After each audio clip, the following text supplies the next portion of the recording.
Hi ladies and gentlemen, boys and girls, it's Nate and the Mutts here. So we're on our little property in the northern bit of New South Wales, bottom bit of Queensland area, and we've got some animals that are rehabilitating, learning how to interact and get along with either other animals, humans, males, people with hats, glasses, whatever else it may be, by understanding their body language, how there's 50 different types of tail positions. When it's in the air, it means beware. Straight out behind them means they're busy or investigating. If their tail spins in a circle, they're expecting a positive event. When they stretch from front to back, that's a greeting. So there's lots of different, as we said, tail positions. Licks as well. Their licks is like a flag. Even though their tail looks like a flag, their licks are the things that's informing everyone, showing them an interaction intention. So by them licking and blinking and moving their ears and position of their tail and position of their body explains everything that they're saying, they're feeling, and their interpretation of the events that are occurring, whether they're scared, happy, worried, funny, bouncy, hypo, whatever else it may be.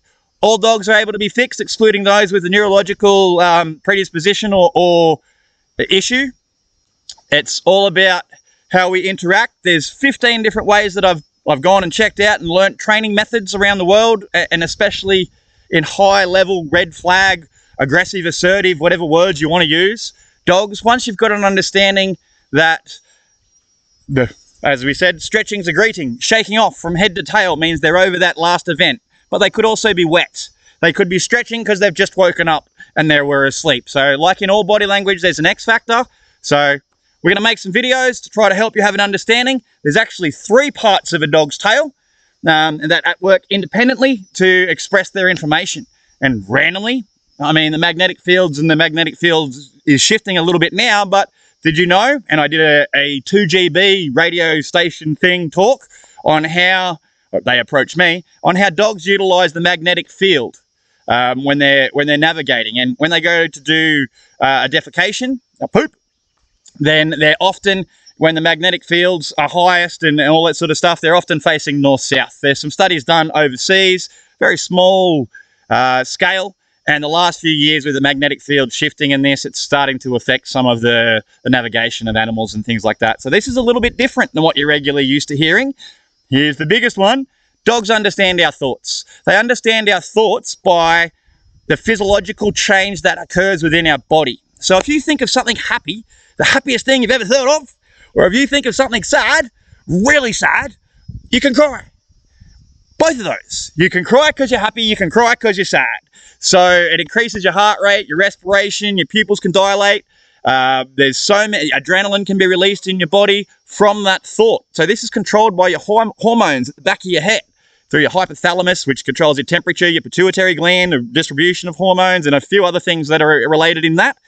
So once you've got an understanding that the hormones that are released in our body from a thought we have a physiological change on our body, this is often how assistance therapy dogs and animals can sense what we are thinking or feeling before we actually interact. Somebody might be scared of a dog and they walk past a fence and that dog goes off every time they go near there, even though they can't see the animal from the pheromones and hormones that are being released into the air.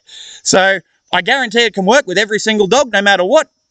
It's just a matter of time, patience, and understanding. And if your kid doesn't know how to read, or there's a teacher who's not getting that information across to them, you don't just then say, okay, well, the kid can't read. Find a new teacher, find a new trainer, find some new ideas. So there's some amazing people in the world.